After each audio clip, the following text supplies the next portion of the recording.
دوستو آج میں آپ کو اپنے افسانہ رقاصہ سے کچھ لائنیں سنانا چاہتا ہوں۔ رقاصہ ایک ایسے انسان کی کہانی ہے جو بچپن میں ماں کی شفقت سے محروم ہو گیا اور اس کے باپ نے ایک اور عورت سے شادی کر لی، وہ اس کی ستیلی ماں بنی۔ یہ ستیلی ماں ایک رقاصہ تھی۔ اندر ہی اندر مرکزی کردار یعنی جمیل خیال اپنی ستیلی ماں کے رقص سے عشق کرتا تھا، اور اسی چیز نے، اسی دکھ نے، اسی کرب نے کہ وہ یہ سمجھتا تھا کہ اس کی اپنی ماں جو فوت ہو گئی تھی اتنی حسین، اتنی خوبصورت نہیں تھی۔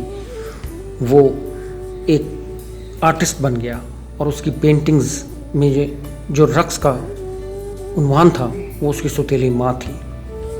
پروفیسر عقیل زبیر نے مسکرا کر جمیل سے کہا، جمیل تمہارا دکھ ایک انسانی روپ ہے، تمہیں اسے تلاش کرنے کی ضرورت نہیں۔ جمیل مسکرا دیا، اچھا خوب جناب، تو پھر وہ انسان کون ہے؟ پروفیسر عقیل بولے، تم خود جانتے ہو، وہ تمہاری ستیلی ماں ہے۔ دراصل تمہیں رقص سے عشق ہے، اور یہ عشق تمہیں اپنی ماں کے رقص کو دیکھ کر ہوا۔ تمہیں اپنی اسٹیپ مدر سے عشق یا نفرت ہے؟ پروفیسر صاحب نے چائے کا گھونٹ لیتے ہوئے کہا، دیکھو جمیل، انسان کی نفسیات بہت عجیب ہے۔ اسے اپنی بیٹے کی عمر کی لڑکی سے بھی عشق ہو سکتا ہے۔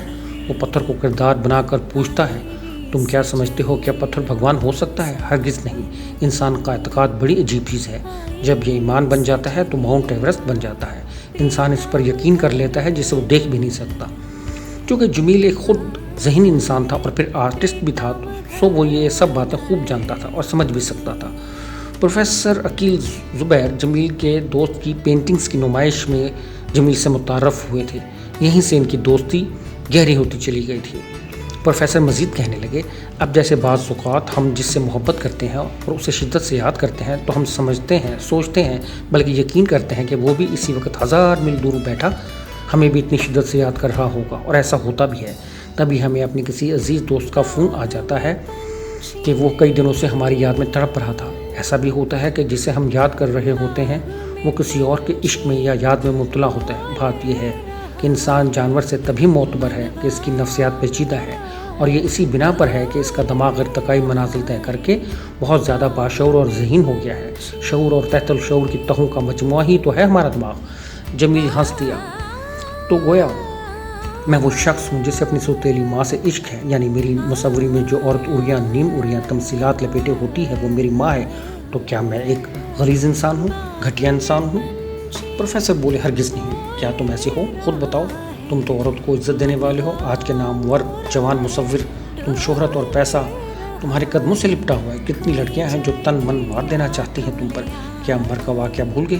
یورپ پر لڑکی برہنہ ہو کر اپنی پینٹنگز بنوانا چاہتی تھی، تم نے اسے منع کر دیا تھا، پھر جب اس کی ضد کو تم نے مانا تو وہ تقریباً مختصر لباس میں ہوتی تھی، وہ تم پر فریفتہ تھی۔ کیا تم نے کوئی فائدہ اٹھایا؟ ہرگز نہیں۔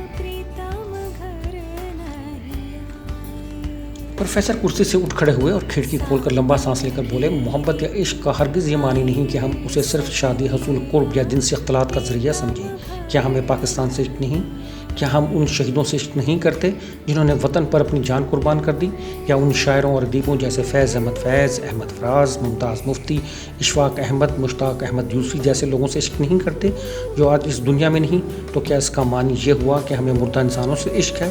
رومانویت، محبت، عشق، یہ سب تو احساسات ہیں، رویے ہیں، اور یہ کسی بھی فرد، مرد یا عورت سے ہو سکتا ہے، زندہ وجود سے ہو سکتا ہے، فوت شدہ انسان سے ہو سکتا ہے، کسی عظیم انسان سے ہو سکتا ہے، یہاں تک کہ ناقابل محبت شخص سے بھی ہو سکتا ہے۔ اب جیسے مجھے دیکھو، مجھے ہٹلر سے عشق ہے کہ وہ جرمن قوم سے عشق کرتا تھا، وہ ایک عظیم جرمن حب الوطن شخص تھا، وہ اچھا تھا یا برا، مگر مجھے ہٹلر سے عشق ہے۔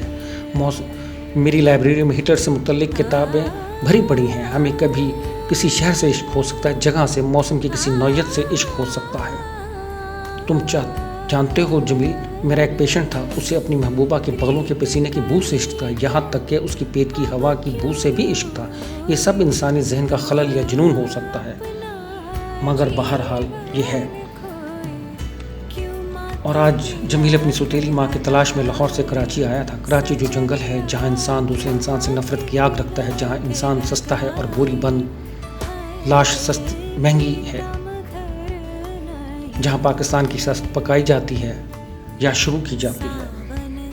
جمیل کے باپ کے انتقال کے کچھ ماہ بعد ہی شمیلہ یعنی اس کی سوتیلی ماں کسی سیٹھ کے پاس رہنے لگی تھی۔ سیٹھ کا وعدہ تھا کہ وہ جب جب لاہور آئے گا تو شمیلہ اس کے ساتھ وقت بتائے گی، اسے جام لطف سے نوازے گی، گیتوں پر رقص کرے گی اور اس کے عوض وہ اسے چھت، خوراک اور زندگی دے گا۔ اس موڑ کے بعد جمیل کراچی روانہ ہوتا ہے، جہاں پر وہ اپنی ماں کو بہت جدوجہد کے بعد تلاش کر لیتا ہے، مگر اس کی ماں اس وقت ٹی بی کی مریضہ ہوتی ہے۔ اسی دوران وہ ایک جوان رقاصہ کو اپنا ماڈل بناتا ہے اور اس کی پینٹنگز بناتا ہے، مگر آخر میں اسے معلوم ہوتا ہے کہ وہ اس کی سوتیلی بہن تھی، اس کی اپنی بہن۔